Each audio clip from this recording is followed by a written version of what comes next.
Blogs में आज college में एक बहुत बड़ा दिन है मेरे लिए। आपको डायरेक्ट कॉलेज जाके बताता हूँ, बहुत ग्रैंड इवेंट होने वाला है। जो हमारे शरीर की रज है, जो हमारी जिव्या का प्रस्तुतिकरण है, वो हमारे मस्तकों से नहीं जा सकता। चालू होने वाला है, इस बिजनेस में है। और आप सुन रहे हैं 90.8 FM रेडियो मणिपाल जयपुर, आपका अपना सामुदायिक रेडियो स्टेशन। जुड़ेंगे गांव, जोड़ेगी शिक्षा। तो प्रिय श्रोताओं, आप अपना बेहद खास और पसंदीदा प्रोग्राम गांव री बातें सुन रहे हैं।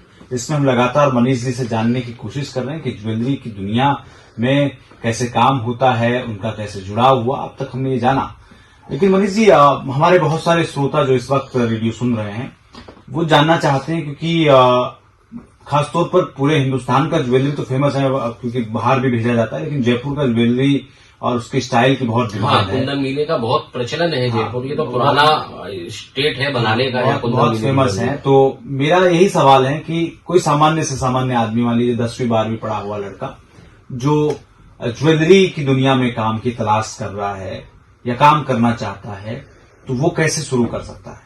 तो देखो, बगैर गुरु के ज्ञान संसार में किसी को भी कहीं पर भी प्राप्त नहीं हो सकता। ये किसी न किसी माध्यम से, किसी न किसी जरिए से ही इस लाइन में उतरना ज्यादा बेहतर रहेगा, क्योंकि अनाड़ी तैराक हमेशा डूबने वाला ही रहता है। कोई भी अगर अनाड़ी हो, तैरना नहीं जानता हो, और जमुना के जल में या गंगा के जल में सोचे मैं तैर के निकल जाऊंगा, वो मान्य नहीं होगा, वो डूब जाएगा। बगैर प्रैक्टिस के ये चीज हो नहीं सकती। इसके लिए आपको या तो किसी ज्वेलर्स की दुकान पे या फिर किसी कोचिंग के ऊपर जाकर, जो इसके खुले हुए हैं जयपुर के अंदर सिखाने के नए नए प्राविधान बने हुए हैं, उसके आधार से ही उस चीज की डिग्री लेकर ही इस काम में जाएं तो ज्यादा बढ़िया रहेगा। अनाड़ी घोड़ा तो समझ लो सवार तक को गिरा देगा, जो तैरना नहीं जानता है किसी भी प्रकार से। वो वाला मेरा माध्यम है कहने का।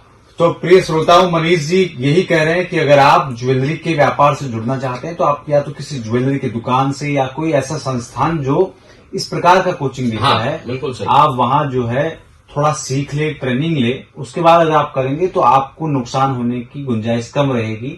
नुकसान की बात नहीं है इसमें। नुकसान तो जब होगा जब वो अपना पैसा लगा के काम करेंगे। नुकसान का मतलब ये है कि आप उसकी परख नहीं कर सकते हो। फिर उस समय आपके सामने चीज उपस्थित हो जाएगी, जब तक आप उसकी परख ही नहीं करना जानोगे कि ये रियल है, अनरियल है, डुप्लीकेट है, आप तो फिर तो ठग लिए जाओगे।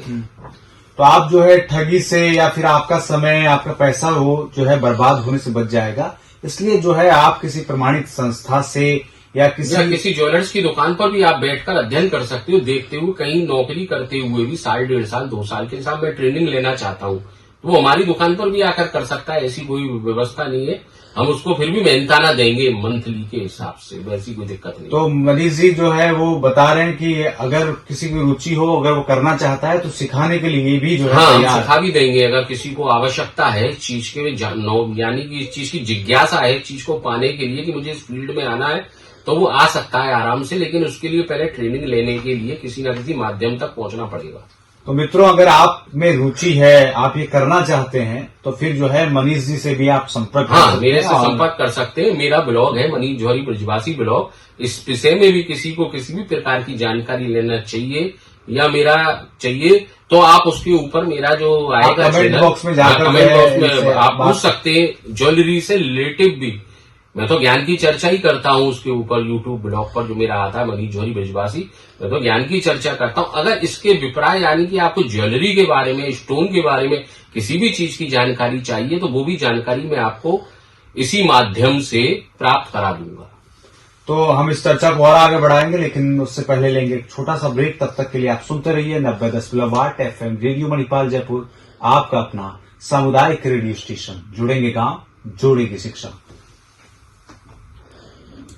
क्यों भाई, सब सही था? बहुत अच्छा है, 1 नंबर का सर।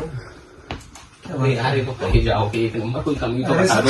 कमी तब आएगी ना। हमारे यहाँ जितने भी आते हैं वो अटक जाते हैं, रुक जाते हैं। हमें एडिट नहीं करना पड़ेगा। एडिट का मतलब समझ रहे हो? वो जो काट पीट होती है वो छाटाकुटी नहीं करनी पड़ेगी। आपकी आवाज को फिल्टर कर सकते हैं, लेकिन वो छाटाकुटी नहीं करेंगे। और भैया, तो आपने देख लिया होगा पापा ने क्या क्या बोला है।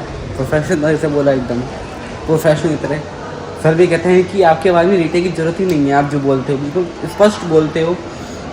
तो और कोई बोलता है बार बार कट पेस्ट करना पड़ता रहता है। आपकी ज़रूरत ही नहीं है, आपकी डायरेक्ट अपलोड हो जाएगी, डायरेक्ट लाइव चली जाएगी ऑन एयर। मज़ा आ गया भाई, और कुछ नहीं रहा है। मिलता हूँ तुम्हें बाद में।